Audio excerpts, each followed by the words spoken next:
jungle. Bharat माता की, भारत माता की, भारत माता की। जो उत्साही साथी हैं उनसे मेरी प्रार्थना है, अगर आप बैठेंगे तो अच्छा होगा। आपका ये उत्साह, आपका प्यार मेरी सर आंखों पर, कृपा करके बैठिए।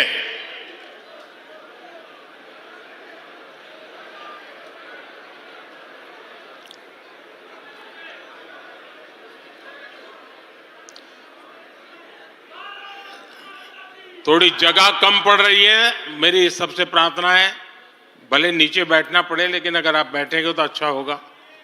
इधर से मेरे साथियों से आग्रह है, आप यहां सुनाई देता है मेरी बात? सुनाई देती है?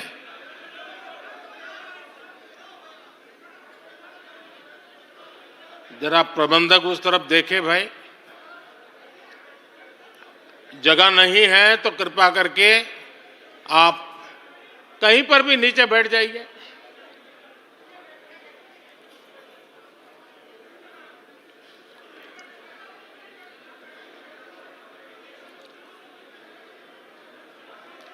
भारत माता की, भारत माता की। राष्ट्रीय अधिवेशन में यहां उपस्थित और देश के कोने कोने से जुड़े प्रत्येक भाजपा कार्यकर्ता का मैं अभिनंदन करता हूं।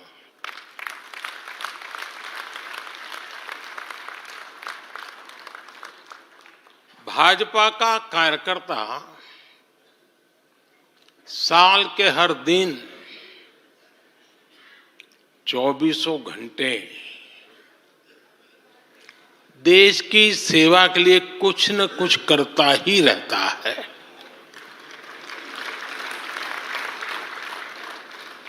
लेकिन अब अगले 100 दिन नई ऊर्जा, नया उमंग, नया उत्साह, नया विश्वास, नए जोश के साथ काम करने का है। आज 18 फरवरी है और इस कालखंड में जो युवा 18 वर्ष के पड़ाव पर पहुंचे हैं वो देश की 18वीं लोकसभा का चुनाव करने वाले हैं।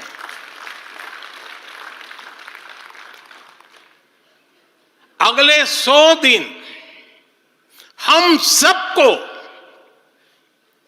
जुट जाना है, हर नए वोटर तक पहुंचना है, हर लाभार्थी तक पहुंचना है, हर वर्ग, हर समाज, हर पंथ, परंपरा, सब लोगों के पास पहुंचना है। हमें सबका विश्वास हासिल करना है। और जब सबका प्रयास होगा तो देश की सेवा के लिए सबसे ज्यादा सीटें भी बीजेपी को ही मिलेगी।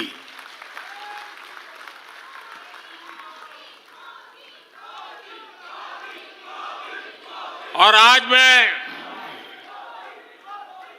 कल मुझे पदाधिकारियों के साथ बैठने का अवसर मिला, कल दोपहर के से आप सबके साथ बैठने का अवसर मिला। मैं नड्डा जी को और उनकी पूरी टीम को और आप सबको बधाई देता हूं। जब मैं पदाधिकारियों की बैठक में साल भर के काम का रिपोर्टिंग सुन रहा था, मैं सचमुच में इतना प्रभावित हुआ कि भाजपा के कार्यकर्ता सत्ता में रहने के बावजूद भी समाज के लिए इतना करते हैं, दिन रात दौड़ते हैं, संकटों के बीच भी करते हैं, और सिर्फ भारत मां की जय के लिए करते हैं। ये 2 दिन भी जो चर्चा हुआ, विचार विमर्श हुआ है, देश के उज्जवल भविष्य के लिए हमारे संकल्प को दृढ़ करने वाली हर बातें हुई है। मैं इस भव्य आयोजन के लिए प्रेरक विषयों के लिए आप सबको भी, देश भर के कार्यकर्ताओं को भी नड्डा जी के माध्यम से सबका अभिनंदन करता हूं। साथियों, आज मैं समस्त देशवासियों की तरफ से संत शिरोमणि आचार्य श्री 108 पूज्य विद्यासागर जी महाराज को श्रद्धापूर्वक, आदरपूर्वक नमन करते हुए श्रद्धांजलि देता हूं। उनके संलेखन समाधिस्थ होने की सूचना मिलने के बाद उनके अनुयायी शोक में हैं, हम सभी शोक में हैं, और मेरे लिए तो यह एक व्यक्तिगत क्षति जैसा है। वर्षों तक मुझे व्यक्तिगत रूप से अनेक बार उनसे मिलने का, उनके दर्शन करने का, उनके मार्गदर्शन प्राप्त करने का अवसर मिला है। कुछ ही महीने पहले ऐसा ही मन कर गया था, मेरे प्रवास कार्यक्रम को बदल करके बहुत सुबह सुबह मैं उनके पास पहुंच गया था। तब पता नहीं था कि मैं दोबारा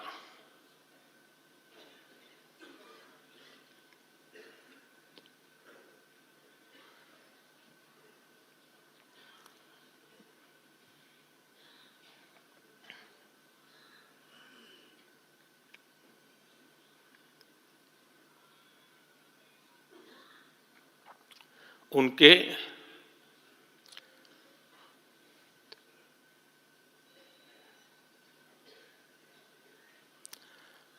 दर्शन नहीं कर पाऊंगा।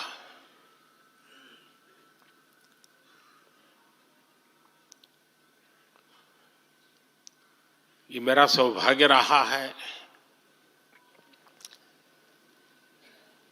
कि पिछले 50 से भी ज्यादा वर्षों से मुझे देश के गणमान्य आध्यात्मिक मूर्तियों के निकट रहने का, उनके आशीर्वाद पाने का अवसर रहा है, और इसलिए मैं उस आध्यात्मिक जगत की उस शक्ति को भलीभांति जानता हूं, समझता हूं, अनुभव करता हूं। आपको सुनकर के आश्चर्य होगा कि वे तो दिगंबर परंपरा से थे। उनका जीवन कैसा होता है हम जानते हैं, लेकिन शायद ही कोई ऐसी महत्वपूर्ण घटना ऐसी नहीं होगी, या मेरी तरफ से कुछ महत्वपूर्ण किसी काम में मेरा संबंध आया हो, 24 घंटे के भीतर भीतर उसका एनालिसिस करके मुझे उनका संदेश आता था। यानी कितने जागरूक थे।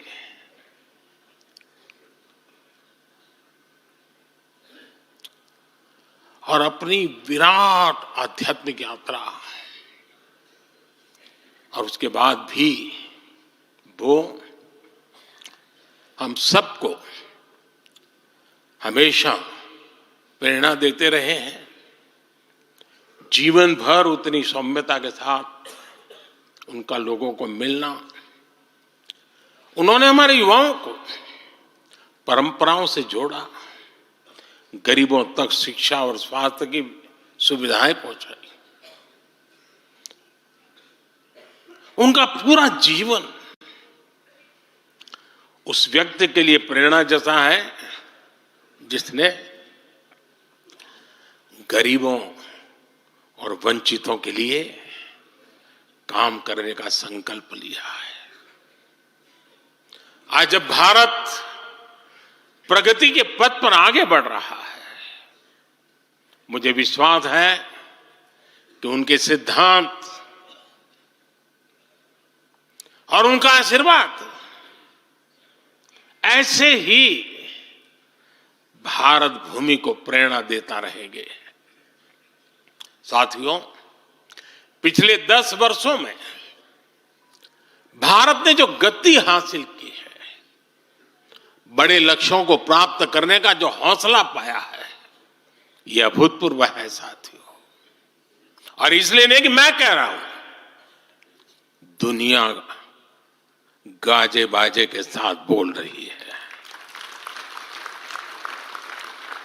भारत ने आज हर क्षेत्र में जो ऊंचाई हासिल की है, उसने हर देशवासी को एक बड़े संकल्प के साथ जोड़ दिया है। और यह संकल्प है विकसित भारत का। अब देश न छोटे सपने देख सकता है और देश न अब छोटे संकल्प ले सकता है। सपने भी विराट होंगे, संकल्प भी विराट होंगे। और ये हमारा सपना भी है, हम सबका संकल्प भी है कि हमें भारत को विकसित बनाना है। और इसमें अगले 5 वर्षों की बहुत बड़ी भूमिका होने जा रही है। अगले 5 साल में भारत को पहले से भी कई गुना तेजी से काम करना है। अगले 5 साल में हमें विकसित भारत की तरफ एक लंबी छलांग लगानी है। लेकिन भाई और बहनों, सारे लक्ष्यों की प्राप्ति के लिए पहली शर्त है सरकार में भाजपा की जोरदार वापसी।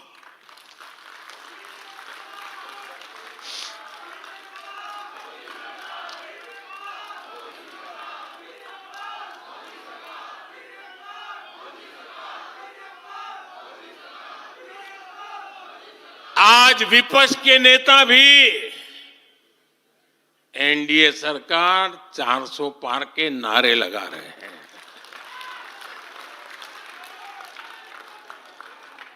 और एनडीए को 400 पार कराने के लिए भाजपा को 370 का माइलस्टोन पार करना ही होगा।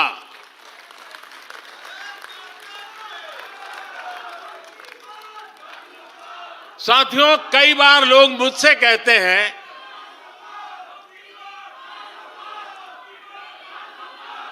मुझे कहते रहते कि अरे मोदी जी, आपने इतना तो सब कुछ क्या कर लिया, जो बड़े बड़े संकल्प आपने लिए वो तो पूरे कर लिए, अब क्यों इतनी भागदौड़ करनी। साथियों, पूरा देश मानता है 10 साल का बेदाग कार्यकाल और 25 करोड़ लोगों को गरीबी से बाहर निकालना ये सामान्य उपलब्धि नहीं है। पूरा देश मानता है हमने देश को महाघोटालों और आतंकी हमलों के खौफ से मुक्ति दिलाई है। पूरा देश मानता है हमने गरीब और मिडिल क्लास का जीवन बेहतर करने का प्रयास किया है। लेकिन जो लोग सोचते हैं कि अब बहुत हो गया, ऐसा सोचने वालों को मैं एक पुरानी घटना जरूर बताना चाहूंगा। एक बार एक बहुत बड़े नेता मुझे मिले, मेरे प्रधानमंत्री पद के दूसरे कार्यकाल पे। बोले, मोदी जी, प्रधानमंत्री बनना बहुत बड़ी बात है, आप बन गए। आपने इतने दशकों के संगठन का भी काम कर लिया, मुख्यमंत्री के रूप में भी इतना लंबा समय रह चुके, प्रधानमंत्री में भी दोबारा आ गए। अब इतना काम पा लिया है, अब तो थोड़ा बैठो, आराम करो, बहुत कर लिया। ये उन्होंने मुझे कहा था। उनकी वो भावना राजनीति के पुराने अनुभवों से थी। लेकिन साथियों, हम राजनीति के लिए नहीं, राष्ट्र नीति के लिए निकले हैं। हम तो छत्रपति शिवाजी महाराज को मानने वाले लोग हैं।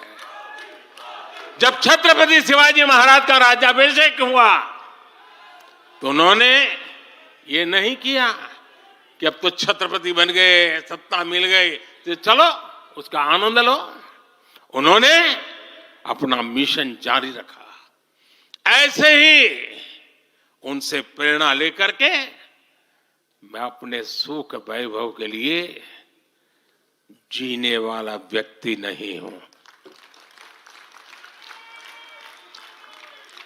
मैं बीजेपी सरकार का तीसरा टर्म सत्ता भोग के लिए नहीं मांग रहा हूं।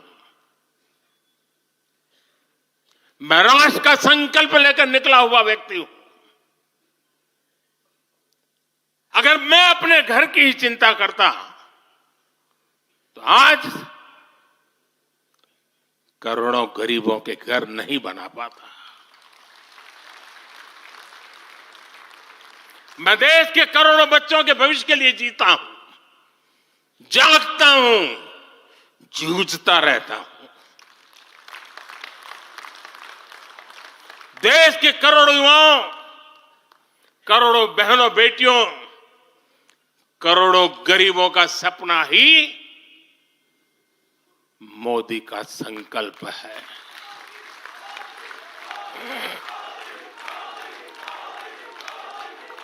और इस संकल्प की पूर्ति के लिए ही हम सब सेवा भाव से दिन रात एक कर रहे हैं। 10 वर्षों में हमने जो हासिल किया, साथियों, वो तो एक पड़ाव मात्र है। मंजिल तक पहुंचने का एक नया विश्वास है। अभी हमें देश के लिए, कोटि कोटि भारतीयों के लिए, हर भारतीय का जीवन को बदलने के लिए बहुत कुछ हासिल करने का सपने हैं, संकल्प है, और उसके लिए बहुत से निर्णय भी बाकी है। साथियों, आज भाजपा युवा शक्ति, नारी शक्ति, गरीब और किसान की शक्ति को विकसित भारत के निर्माण की शक्ति बना रहा है। पहले लोगों को लगता था कि सरकारें बदलती हैं, व्यवस्था नहीं बदलती।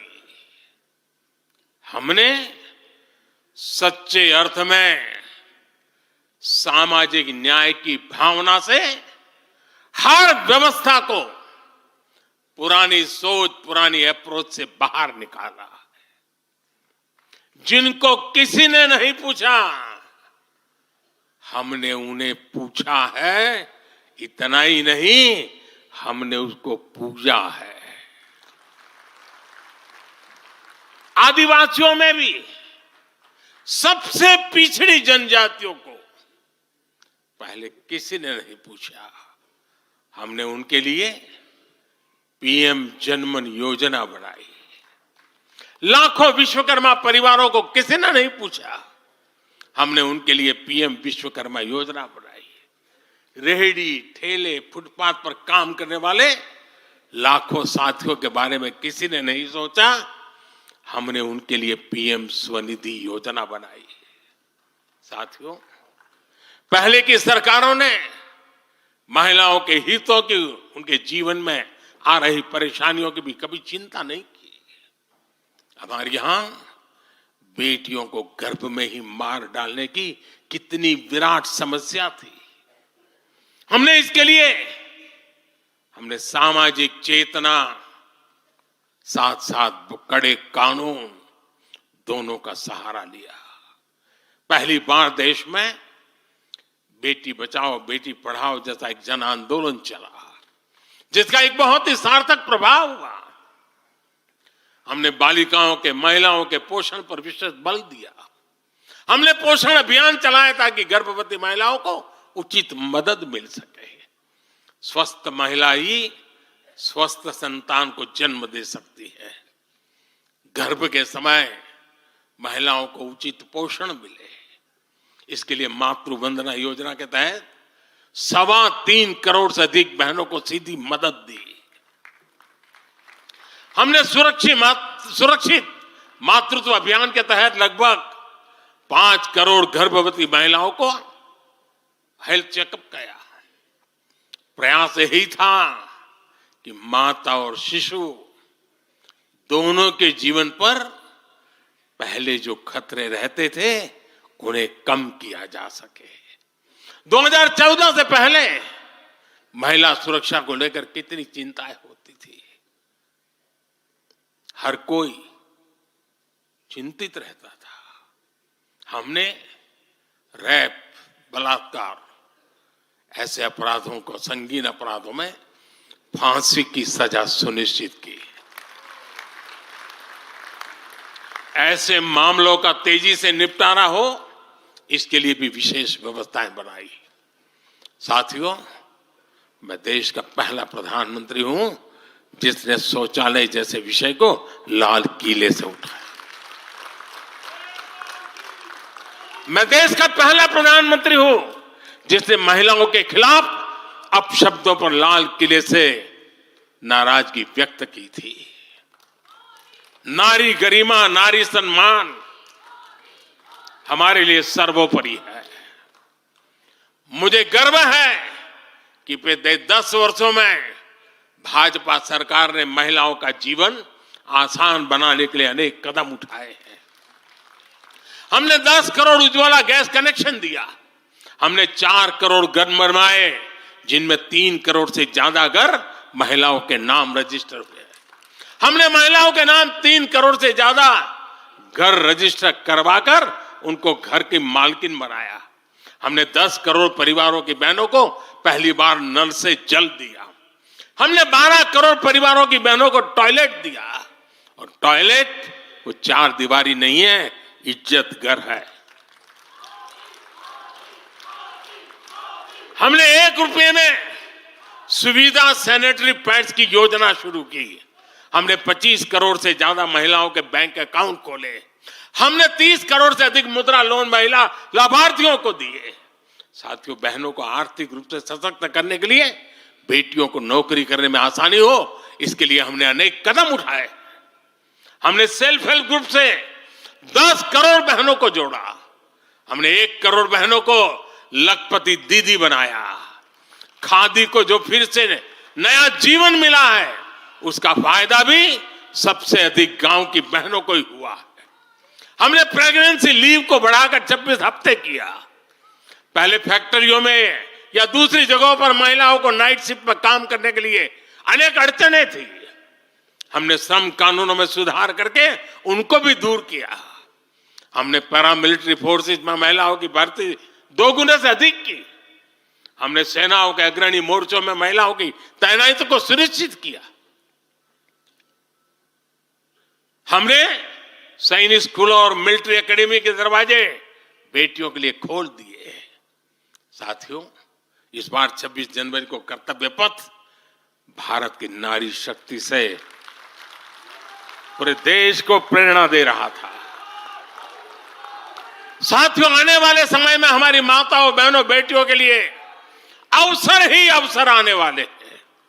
मिशन शक्ति से देश में नारी शक्ति की सुरक्षा और सशक्तिकरण का संपूर्ण इकोसिस्टम बनेगा। अब 15,000 महिला सेल्फ हेल्प ग्रुप को ड्रोन मिलेंगे। ड्रोन दीदी खेती में वैज्ञानिकता और आधुनिकता लाएगी। अब देश में 3 करोड़ महिलाएं लखपति दीदी बनाई जाएगी। पीएम विश्वकर्मा योजना से परंपरागत कला और शिल्प से जुड़ी बहनें सशक्त होगी। नई नेशनल एजुकेशन पॉलिसी से बेटियों को शिक्षा और स्किल के मामले में सबसे अधिक फायदा होगा। गांव के पास ही बेहतर स्पोर्ट्स इंफ्रास्ट्रक्चर बने, बेटियां हमारी स्पोर्ट्स में कमाल करेगी। साथियों, आज जब मैं बीते 10 वर्षों की तरफ नजर डालता हूं तो कितना ही कुछ याद आता है। ये 10 वर्ष साहसिक फैसलों, दूरगामी निर्णयों के नाम है। जो काम सदियों से लटके थे, हमने उनका समाधान करने का साहस करके दिखाया है। अयोध्या में भव्य राम मंदिर का निर्माण करके हमने 5 सदियों का इंतजार खत्म किया है।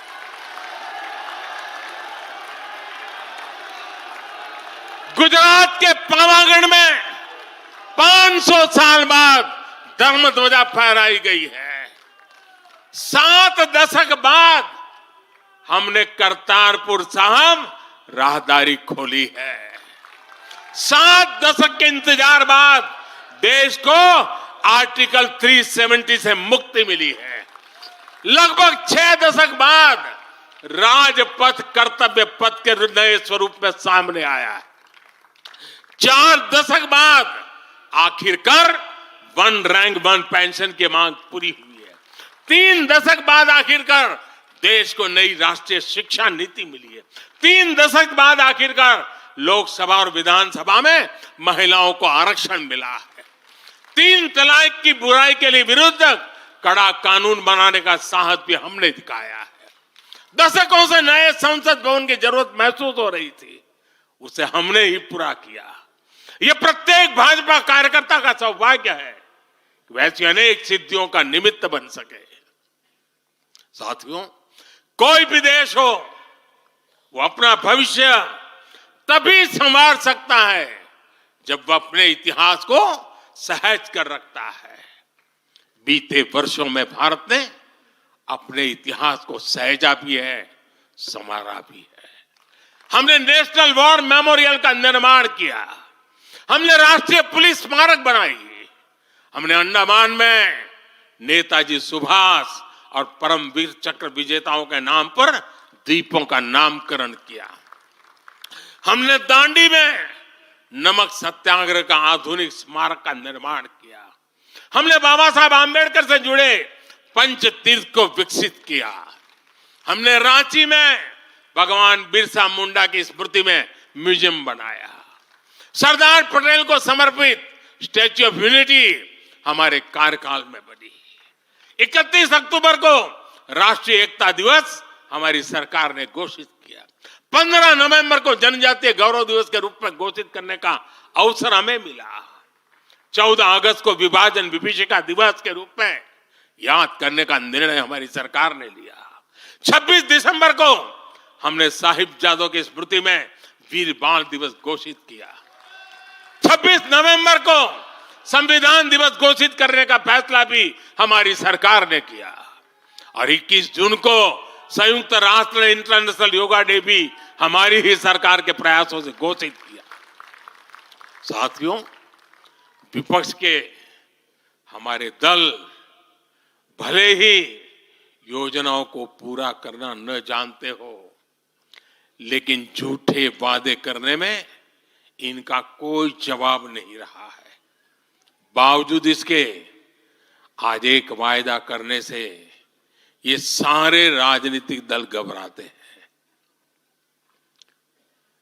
एक भी राजनीतिक दल के मुंह से नहीं सुना होगा आपने। जो वायदा हम कर रहे हैं ना, इसका जिक्र तक करने का उनमें सामर्थ्य नहीं है।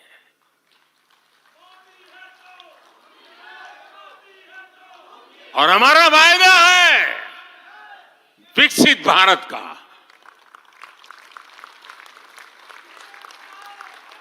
इन लोगों ने स्वीकार कर लिया है कि ये लोग भारत को विकसित नहीं बना सकते।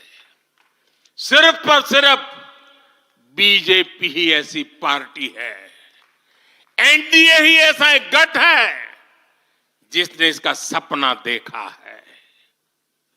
हम मिशन मोड पर भारत को 2047 तक देश जब आजादी के 100 साल मनाएगा, हम भारत को विकसित देश बनाने के लिए काम कर रहे हैं। हमने तीसरे टर्म में भारत को दुनिया की तीसरी बड़ी आर्थिक ताकत बनाने का संकल्प लिया है, और ये मोदी की गारंटी है।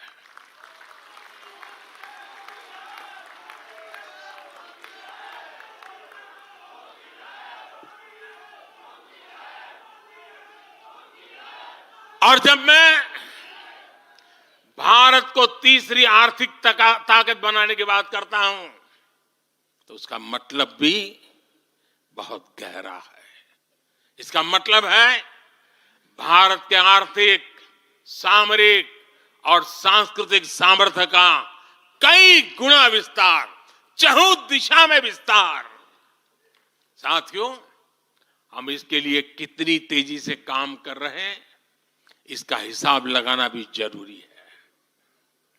भारत को, यह आंकड़ा याद रखिए, भारत को $1 ट्रिलियन की अर्थव्यवस्था बनने में लगभग 60 साल लगे थे। 60 साल। 2014 में जब देश ने हमें अवसर दिया तो 2 ट्रिलियन मार्क भी बहुत बड़ा लग रहा था, लेकिन 10 वर्षों में हमने अपनी अर्थव्यवस्था में $2 ट्रिलियन और जोड़ दिया। एक के लिए 60 साल, 10 साल में 2 और जोड़ दिया। जब भारत दुनिया की 11वें नंबर की अर्थव्यवस्था था और 11 से 10 पर आने में दम उखड़ गया उनका, हम 11 से 5 पर ले आए। अर्थव्यवस्था जब 11 नंबर पर थी, तब इंफ्रास्ट्रक्चर का बजट सिर्फ 2 लाख करोड़ रुपए भी नहीं बन पाता था। आज भारत 5वें नंबर की अर्थव्यवस्था है, तो भारत का इंफ्रा बजट 11 लाख करोड़ को पार कर चुका है। इसी वजह से आज गरीबों को 1 करोड़ों घर बन रहे हैं। आज गरीबों के घर तक पानी पहुंच रहा है। आज देश में रिकॉर्ड मेडिकल कॉलेज, अस्पताल, यूनिवर्सिटीज बन रहे हैं। गांव तक की सड़कें बन रही हैं। जब भारत दुनिया की टॉप 3 अर्थव्यवस्थाओं में आएगा, तो आप कल्पना कर सकते हैं कि विकास कार्यों के लिए हमारे पास कितनी ज्यादा पूंजी होगी। इसलिए भारत के टॉप 3 इकोनॉमी में आने का मतलब है भारत के हर परिवार का जीवन स्तर सुधरेगा। भारत के हर परिवार की आय बहुत अधिक बढ़ जाएगी। भारत का पब्लिक ट्रांसपोर्ट और आधुनिक बनेगा। भारत में रोजगार के लिए नए सेक्टर खुलेंगे, रोजगार के और ज्यादा मौके मिलेंगे। भारत के युवाओं को भारत में ही फंडिंग के ज्यादा से ज्यादा अवसर आएंगे। भारत की महिलाओं को हर मोर्चे पर आगे बढ़कर नेतृत्व करने का मौका मिलेगा। हमारे किसान लेटेस्ट टेक्नोलॉजी से जुड़कर काम करेंगे, कृषि उत्पाद में वैल्यू एडिशन करेंगे, लोगों की जीवन बेहतर बनाने के लिए देश में पर्याप्त संसाधन और आवश्यक व्यवस्थाएं मौजूद होगी। साथियों, मुझे खुशी है कि आज विकसित भारत अभियान की बागडोर भी भारत के युवाओं ने संभाली है।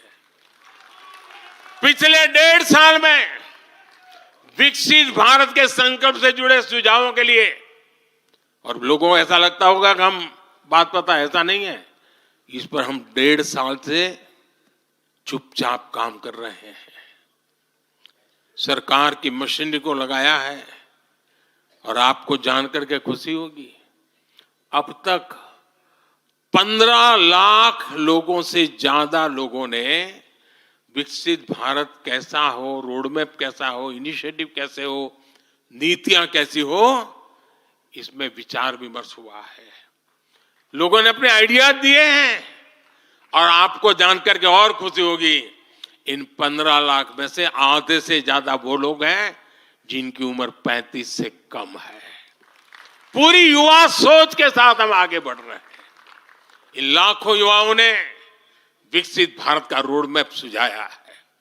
साथियों, युवा ऊर्जा से भरा हुआ भारत आज अपने लिए बड़े लक्ष्य तय कर रहा है, और जो लक्ष्य तय करता है अपनी आंखों के सामने उसे प्राप्त भी करता है। हम 2029 में 2029 में भारत में यूथ ओलंपिक के लिए तैयारी कर रहे हैं। हम 2036 में भारत ओलंपिक खेलों की मेजबानी करें, इसके लिए काम कर रहे हैं। हम 2030 तक हमारी रेलवे को नेट जीरो टारगेट पर ला करके कार्बन मुक्त करने की दिशा में काम कर रहे हैं। हम 2030 के बजाय अपनी टारगेट डेट से 5 साल पहले ही पेट्रोल में 20% इथेनॉल ब्लेंडिंग का लक्ष्य भी हासिल कर लेंगे। भारत 2070 तक नेट जीरो के लक्ष्य को हासिल करने के लिए भी नीतियां बना रहा है। इसका अर्थ है कि आने वाले समय में हमारे देश में अनगिनत ग्रीन जॉब्स बनेगी। साथियों, विकसित भारत वो नहीं होगा जिसका भविष्य भाग्य के भरोसे हो। इसलिए दूसरे देशों पर भारत की निर्भरता को हम तेजी से कम कर रहे हैं। इसलिए हम देश के लिए बड़े लक्ष्य बना रहे हैं और उनके लिए योजनाबद्ध तरीके से काम भी कर रहे हैं। भविष्य में हम एक ऐसा भारत देखेंगे जिसे लाखों करोड़ रुपए का खाद्य तेल बाहर से लाने की जरूरत नहीं होगी।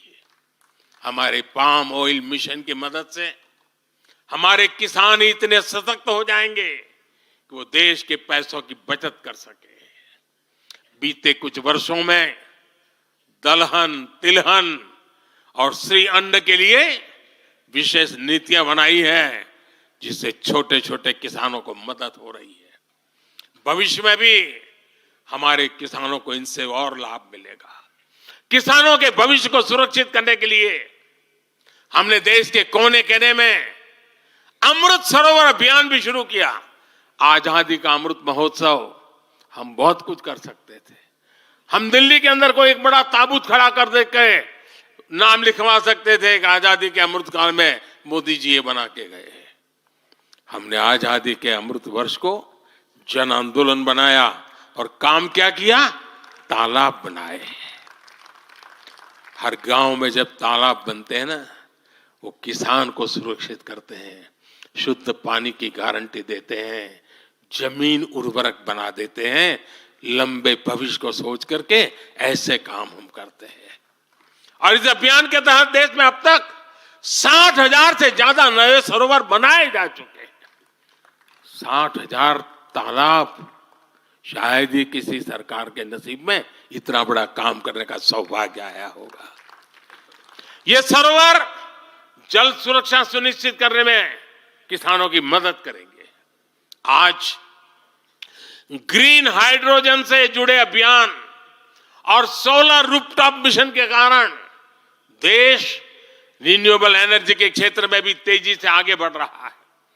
बहुत जल्द भारत दुनिया का सेमीकंडक्टर हब बनेगा और इससे पूरी दुनिया में नई कंप्यूटिंग रिवॉल्यूशन को भी भारत गति देने का निमित्त बनने वाला है। पोर्ट लेड ग्रोथ से पब्लिक ट्रांसपोर्ट तक आने वाले समय में हर क्षेत्र को नई ऊंचाई मिल सकेगी। साथियों, भाजपा आज देश का एकमात्र दल है जो एक भारत श्रेष्ठ भारत की भावना के प्रति इतना आग्रही भी है और इतना समर्पित भी है। मैं पिछले महीने के अपने अनुभवों को भी कभी भूल नहीं सकता। इस दौरान मुझे भगवान श्री राम से जुड़े कई स्थानों में भ्रमण करने का अवसर मिला। मेरा 11 दिन का अनुष्ठान चल रहा था। उस अनुष्ठान के दरमियान मैं नासिक, लेपाक्षी, त्रिप्रयार, श्रीरंगम, रामेश्वरम, धनुषकोडी, मैं इन जगहों पर एक सामान्य साधक के तौर पर गया था। इस दौरान मुझे दक्षिण भारत के विभिन्न क्षेत्रों में लोगों से जो स्नेह मिला, आशीर्वाद मिले, मैं उसका शब्दों में बयान नहीं कर सकता और पॉलिटिकल पंडितों के पैरामीटर में कभी आ भी नहीं सकता है। जब मैं सड़कों से गुजर रहा था, लोग अपने वचन से, अपने भावों से मुझ पर अपना आशीर्वाद बरसा रहे थे। इस दौरान मुझे कंब रामायण का पाठ सुनने का अवसर मिला। ये ठीक उसी जगह पर हुआ जहां महान कवि कंबन ने 800 वर्ष पहले अपने रामायण की रचना की थी। आप कल्पना कर सकते हैं उसी स्थान पर बैठ करके जब मैं कंब रामायण सुन रहा था, उस भाव विश्व को मैं ही अनुभव कर सकता हूं। एक ऐसा अद्भुत क्षण था जिसमें एक भारत श्रेष्ठ भारत की भावना पूरी तरह समाहित थी। मुझे विश्वास है कि आप सभी ने भी कम अधिक मात्रा में इसे महसूस किया होगा। हम हमेशा विभिन्न तरीके से देशवासियों को करीब लाने का निरंतर प्रयास करते हैं। एकता के सूत्र में बांधने के लिए हमारी कोशिश रहती है। चाहे संयुक्त राष्ट्र में पहली बार जाकर के कोई तमिल में बोलता है, जगत गुरु बसवेश्वरा का संदेश दूर दूर तक पहुंचाने के लिए हम लेके जाते हैं। काशी तमिल संगमम का आयोजन हो, काशी तेलुगु संगमम का आयोजन हो, या फिर बीएचयू में सुब्रमण्यम भारती के नाम पर चेयर की स्थापना हो। हम G20 करते हैं तो भी देश के कोने कोने में जाकर के करते हैं। हम विश्व के मेहमान आते हैं तो दिल्ली को ही देश नहीं मानते, हम हर राज्य में लेकर के जाते हैं। हमारे राजभवनों में हर राज्यों के स्थापना दिवस बनाए जाते हैं। कोई भी राज्य भवन होगा, नागालैंड का भी वहां स्थापना दिवस मनाया जाएगा और गुजरात का भी मनाया जाएगा, महाराष्ट्र का भी मनाया जाएगा, गोवा का भी मनाया जाएगा। हर राजभवन में राष्ट्रीय एकता का एक प्रकार से उत्सव बना दिया जाता है। हम अपनी विविधता को सेलिब्रेट करते हैं। एक भारत श्रेष्ठ भारत की भावना हमारे दिल के बहुत करीब है। इसे मजबूत बनाने के लिए हम काम करते हैं। साथियों, एक भारत श्रेष्ठ भारत की भावना हमारी गवर्नेंस में भी दिखाती है। हर क्षेत्र के विकास पर हमारा पूरा फोकस है। नॉर्थ ईस्ट का उदाहरण आपके सामने है। पहले की सरकारों में नॉर्थ ईस्ट को पूरी तरह अनदेखा कर दिया गया, क्योंकि पार्लियामेंट की सीटें कम है, उनका इंटरेस्ट ही नहीं था। हम वोट और सीटों के हिसाब से काम नहीं करते। मेरे लिए तो मेरे देश का हर कोना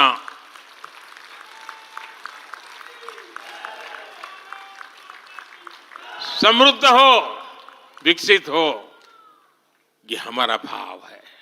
आज चाहे सियाचिन हो या फिर देश के आकांक्षी जिले हो, कोई हमसे दूर नहीं है। वो गांव जिन्हें पहले आखिरी गांव कहा जाता था, हमारे लिए देश के वो पहले गांव बन गए। और मेरे सारे कैबिनेट के मंत्री उन गांवों में रात बिता करके आए। कुछ मंत्रियों को तो -15 डिग्री में रात को रुकना पड़ा वहां, क्योंकि हम आत्मसात करना चाहते हैं। हमारे लिए देश का हर हिस्सा महत्वपूर्ण है, हर हिस्से पर हमारा फोकस है। साथियों, जो भी राजनीति में दिलचस्पी रखता है और जिसके लिए लोकतांत्रिक मूल्य प्रमुख रहते हैं, वो भी अगर न्यूट्रल है तो पब्लिकली हमारी प्रशंसा करते हैं, न्यूट्रल नहीं है तो खानगी में तो कर ही देते हैं। इसकी एक बड़ी वजह है, हमने समय के साथ खुद को सकारात्मकता के साथ बदलने का प्रयास किया है। हमने अपनी राजनीतिक व्यवस्था को नए और आधुनिक विचारों के लिए खुला रखा है। आजादी के बाद वर्षों तक जिन्होंने हमारे देश पर शासन किया, उन्होंने एक व्यवस्था बना दी थी। उस व्यवस्था में कुछ बड़े परिवारों के लोगों को ही सत्ता के केंद्र में रहे, उनके आसपास रहने वाले लोगों को ही राजनीतिक ताकत मिलती रही। अहम पदों पर परिवार के करीबियों को ही आगे बढ़ाया गया। हमने इस व्यवस्था को भी बदल दिया। हमने नए लोगों को मौका दिया कि वो हमारी व्यवस्था का हिस्सा बने और परिणाम ला करके दिखाएं। इससे व्यवस्था में नयापन आया और इसका लोकतांत्रिक स्वरूप कायम रहा। हमारी कैबिनेट में रिकॉर्ड संख्या में नॉर्थ ईस्ट के मंत्री हैं। नागालैंड से पहली बार एक महिला राज्यसभा में सांसद बन गई है। हमें गर्व है कि हमने पहली बार त्रिपुरा के व्यक्ति को काउंसिल ऑफ मिनिस्टर्स के अंदर स्थान दिया है। पहली बार हमारी सरकार में अरुणाचल प्रदेश को कैबिनेट मिनिस्टर मिला है। पहली बार गुर्जर मुस्लिम को राज्यसभा के लिए नॉमिनेट किया गया है। हमारी सरकार में ही गोवा से कैबिनेट मंत्री बनाया गया। हमें गर्व है कि हम बीजेपी के एक ऐसी संस्कृति का हिस्सा है जो मंत्रालय में रिकॉर्ड ओबीसी प्रतिनिधित्व सुनिश्चित किया जाता है। अमित भाई ने इसका विस्तार से वर्णन किया, इसलिए मैं ज्यादा उसके ऊपर नहीं कहना चाहता हूं। साथियों, हमारी सरकार सबके लिए, सबका साथ, सबका विकास हमारे काम से ही झलकता है। हमें गर्व होता है जब करतारपुर साहिब कॉरिडोर के द्वारा लाखों सिख श्रद्धालुओं की आध्यात्मिक इच्छाएं पूरी होती है।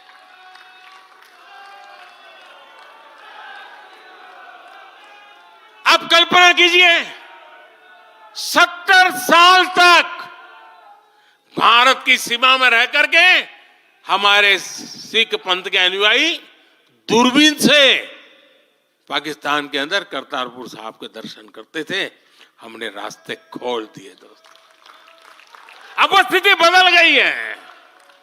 हमने लंगर की वस्तुओं से जीएसटी भी हटा दिया। हमने स्वर्ण मंदिर के लिए एफसीआर रजिस्ट्रेशन सुनिश्चित किया, जिससे विदेशियों को सेवा करने का अवसर मिला है। पहली बार वीर बाल दिवस मनाकर हमने सत्य और न्याय के लिए बलिदान देने वाले साहसजादों को, शौर्य को सम्मान दिया। आज केरल का बच्चा भी जानता है कि साहबजादे का बलिदान कैसा था। नागालैंड का बच्चा भी जानता है कि साहबजादों ने कितना बड़ा बलिदान दिया था। साथियों, अफगानिस्तान से भी गुरु ग्रंथ साहब के स्वरूपों को पूरे सम्मान के साथ भारत लाए। इसके साथ ही हमारी सरकार ने हज की प्रक्रिया में सुधार करके यात्रा को सुविधाजनक बनाया। आज बिना महरम के हज करना भी संभव हुआ है। इससे महिलाओं के लिए भी हज करना आसान हुआ और हजारों महिलाएं गई। साथियों, 2014 में जब मैंने शपथ ली तो हमारे कई आलोचक कहते थे, मोदी जी एक राज्य के बारे उनका क्या अनुभव है, इतना बड़ा देश, इतनी बड़ी दुनिया, ये मोदी क्या करेगा, कैसे करेगा। ठीक है, गुजरात चलाया होगा, लेकिन वो सब सोच लें, देख लें, विदेश नीति को लेकर बड़ी बड़ी बातें कही जाती थी। अभी मैं कुछ दिन पहले ही यूएई और कतर से जाकर के आया हूं। तमाम देशों से हमारे रिश्ते कैसे मजबूत हैं, ये आज दुनिया देख रही है। आज पश्चिमी एशिया के देशों से हमारे संबंध अब तक की सबसे मजबूत स्थिति में है। 2015 में जब मैं यूएई गया था पहली बार, आप हैरान हो जाएंगे, मेरे पहले 34 साल तक देश का प्रधानमंत्री वहां नहीं गया था। सोचिए किस तरह हमने उस पूरे क्षेत्र को छोड़ रखा था। कांग्रेस की सरकारें पूरे वेस्ट एशिया को सिर्फ पाकिस्तान के संदर्भ में देखा करती थी। उन्हें भारतीयों की शक्ति और उनके विश्वास पर भरोसा ही नहीं था। लेकिन आज भारत इस क्षेत्र से संबंधों का नया अध्याय लिख रहा है। पहले लोग सोचते थे कि बस तेल का इंपोर्ट कर लेते हैं और यहां से कुछ लेबर भेज देते हैं ताकि उनको रोजी रोटी मिल जाए, लेकिन अब ऐसा नहीं है। आज ट्रेड, टेक्नोलॉजी, टूरिज्म, ऐसे अनेक क्षेत्रों में हमारे संबंध बहुत बेहतर हैं और हम निरंतर विकास कर रहे हैं। यहां तक कि अरब के 5 देशों ने मुझे अपना सर्वोच्च सम्मान तक दिया है। यह सम्मान मोदी का नहीं है, 140 करोड़ भारतीयों के सामर्थ्य का सम्मान है। और भाइयों बहनों, विदेश नीति के जो भी जानकार हैं, वो विदेश से मिले हर संकेत भी पकड़ ले रहे होंगे। आज अलग अलग देशों में सत्ता और विपक्ष के दल एक खुलकर मानते हैं कि भारत के सशक्त होने से पूरी दुनिया का हित होने वाला है। ये पूरी दुनिया मानने लगी है। आज हर महाद्वीप में भारत का सम्मान, भारत की ताकत बढ़ रही है। हर देश भारत से गहरे संबंध बनाने पर जोर दे रहा है। और इन सब के बीच कोई देश हमारी सरकार से बातचीत के लिए, आप जानकर के हैरान होंगे, अभी तो चुनाव बाकी है, लेकिन मेरे पास जुलाई, अगस्त, सितंबर के डेट पड़े हुए निमंत्रण दे करके। इसका अर्थ क्या है? इसका अर्थ है कि दुनिया के विभिन्न देश भी बीजेपी की सरकार की वापसी को लेकर पूरी तरह आश्वस्त है। वो भी जानते हैं, दुनिया का हर देश जानता है, दुनिया की हर शक्ति जानती है, आएगा तो साथियों, कांग्रेस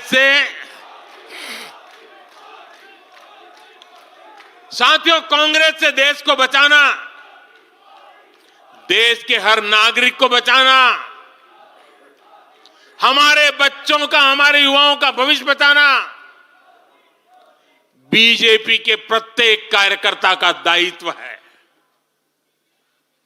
कांग्रेस का ट्रैक रिकॉर्ड हम सभी के सामने है। कांग्रेस अस्थिरता की जननी है। कांग्रेस परिवारवाद की जननी है। कांग्रेस भ्रष्टाचार की जननी है। और कांग्रेस तुष्टीकरण की भी जननी है। 70 के दशक में जब देश में कांग्रेस के विरुद्ध गुस्सा बढ़ना शुरू हुआ तो खुद को बचाने के लिए उसने अस्थिरता का सहारा लिया। हर नेता की सरकार कांग्रेस ने अस्थिर की। आज यहां प्रस्ताव के समय इसकी चर्चा आई है तो मैं ज्यादा उसके लिए कहता नहीं हूं। आज भी ये लोग अस्थिरता पैदा करने के लिए नई नई साजिशें कर रहे हैं। इन लोगों ने मिलकर जो गठबंधन बनाया है उसकी भी यही पहचान है। कांग्रेस के पास विकास का एजेंडा नहीं है, फ्यूचर का रोड मैप नहीं है। ये देश को कभी भाषा के आधार पर तो कभी क्षेत्र के आधार पर बांटने में जुटे हुए हैं। साथियों, कांग्रेस का एक सबसे बड़ा पाप ये रहा है कि वो देश की सेनाओं का मनोबल तोड़ने से भी पीछे नहीं रहे। भारत की राष्ट्रीय सुरक्षा और सामरिक शक्ति को नुकसान पहुंचाने में कांग्रेस ने कोई कसर नहीं छोड़ी है। जब भी देश के रक्षा क्षेत्र में कोई बड़ा काम हुआ, जब हमारी सेनाओं ने कोई उपलब्धि हासिल की, कांग्रेस ने हर बार उन पर सवाल उठाए। आप सिर्फ सोचिए कि 5 साल पहले इन लोगों ने क्या कहा था। इन लोगों ने हर कोशिश की कि हमारी वायुसेना को राफेल जैसे एडवांस एयरक्राफ्ट न मिल पाए। इन्होंने अब प्रचार किया कि हिंदुस्तान एरोनॉटिकल लिमिटेड को, HAL को खत्म किया जा रहा है। ये लोग तो HAL के बाहर फोटो तक खींचवाने के लिए चले गए थे। लेकिन देखिए HAL आज कैसे धूमधाम से आगे बढ़ रहा है। आज देखिए कितने सारे ऑर्डर आज उनके यहां बुक किए गए हैं। आप जरा देखिए HAL का मार्केट वैल्यू कितना बढ़ गया है। ये वही लोग हैं जिन्होंने हमारी सेनाओं के सर्जिकल स्ट्राइक करने पर उनके पराक्रम पर सवाल खड़ा कर दिया। जब एयर स्ट्राइक हुई तो उसकी सफलता के प्रमाण मांगे जाने लगे। कांग्रेस भारतीय सेनाओं के अपमान का कोई मौका नहीं छोड़ती। साथियों, कांग्रेस कितनी कंफ्यूज है इसका उदाहरण मैं आपको देना चाहता हूं। कांग्रेस में लड़ाई चल रही है और बड़ी तगड़ी लड़ाई चल रही है, लेकिन मजा यह है कि सिद्धांतों की नहीं चल रही है, योजनाओं को समझ में नहीं चल रही है। लड़ाई क्या चल रही है आपको जानकर के आश्चर्य होगा। क्या लड़ाई है? कांग्रेस में एक वर्ग है जो कहता है कि मोदी से तीखी नफरत करो, मोदी पर व्यक्तिगत आरोप लगाओ, मोदी की छवि खराब करने के लिए हर हथकंडे अपनाओ। एक वर्ग है। कांग्रेस के अंदर एक दूसरा वर्ग भी है जो कांग्रेस की मूल परंपराओं से निकला हुआ है, जो कहता है कि मोदी पर व्यक्तिगत आरोप, नफरत से कांग्रेस को बाहर निकालो, इससे कांग्रेस को और ज्यादा नुकसान होता है। यानी कांग्रेस हमसे सैद्धांतिक मुद्दों पर लड़ाई नहीं लड़ रही है। कांग्रेस इतनी हताश है कि उसमें सैद्धांतिक विरोध, वैचारिक विरोध का साहस भी नहीं बचा। इसलिए गाली गलौज और मोदी पर झूठे आरोप ही उनका एकमात्र एजेंडा बन गया है। साथियों, लाल किले से मैंने कहा था यही समय है, यही समय है, यही समय है। भारत के इतिहास में आज वो समय आ गया है जब हमें अपने देश का भाग्य बदल देना है। और साथियों, मैंने देशवासियों को लाल किले से कहा था और आपको तो कई बार कह चुका हूं। मैंने देशवासियों को कहा था कि अगर आप 10 घंटे काम करेंगे तो मोदी 11 घंटे काम करेगा। अगर आप 12 घंटे काम करेंगे तो मैं 13 घंटे काम करूंगा। अगर आप 14 घंटा काम करेंगे तो मैं 15 घंटे काम करूंगा। मेरे साथियों, देश भर के मेरे कार्यकर्ताओं, देश भर के मेरे देश को उज्जवल भविष्य के लिए आशा लगाकर बैठे हुए लोगों से मैं कहना चाहूंगा, आने वाले 100 दिनों तक बीजेपी के हर कार्यकर्ता को अपने लिए नए लक्ष्य बनाने होंगे, उन्हें प्राप्त करना होगा। बीते वर्षों में भाजपा सरकार की योजनाओं का लाभ करोड़ों लाभार्थियों को मिला है। हमें हर लाभार्थी तक पहुंचना है। और मेरी एक व्यक्तिगत प्रार्थना है, करोगे? जरा हाथ ऊपर करके बताइए, करोगे? करोगे? हर लाभार्थी के पास जाइए, उनको कहना कि प्रधान सेवक नरेंद्र मोदी ने उन्हें प्रणाम कहा है।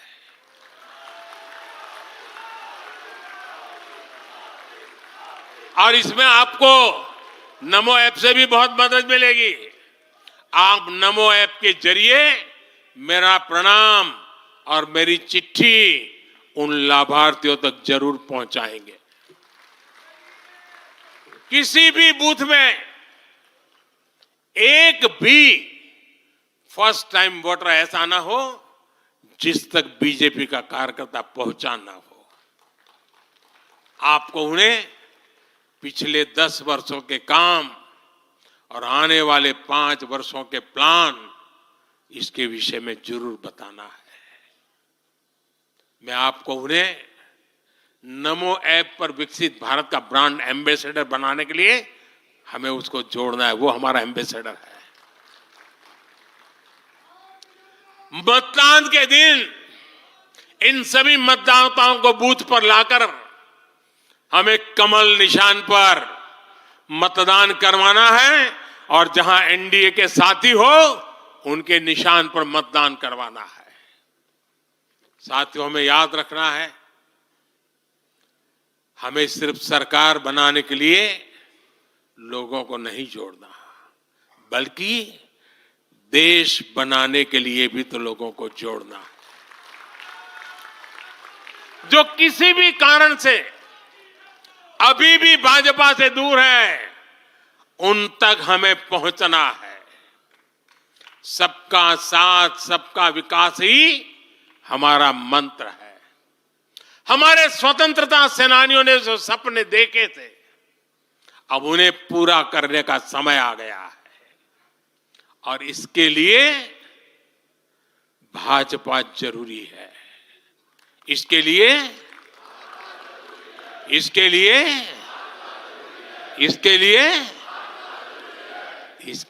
भाजपा सरकार जरूरी है।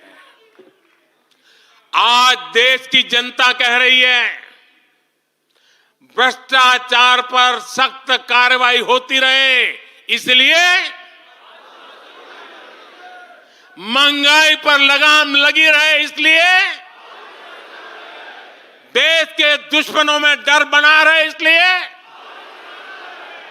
निवेश और नौकरी के अवसर बढ़ते रहे, इसलिए भारत तीसरी बड़ी सबसे आर्थिक ताकत बने, इसके लिए भारत में तेजी से इंफ्रास्ट्रक्चर का निर्माण हो, इसलिए आत्मनिर्भर भारत अभियान सफल हो, इसलिए करोड़ों भारतीयों को मुफ्त राशन मिलता रहे, इसलिए किसानों को सम्मान निधि मिलती रहे, 100% लाभार्थी तक तेजी से लाभ पहुंचे, इसलिए साथियों, आप यहां से एक नए संकल्प के साथ अपने क्षेत्र में जाएं। अब की बार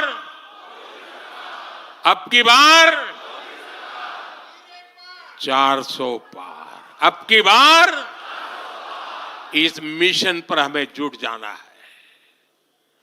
आप सबको मेरी तरफ से अनेक अनेक शुभकामनाएं हैं। मेरे साथ बोले, भारत माता की, भारत माता की, भारत माता की। मैं समझता हूं अभी वंदे मातरम होने वाला है।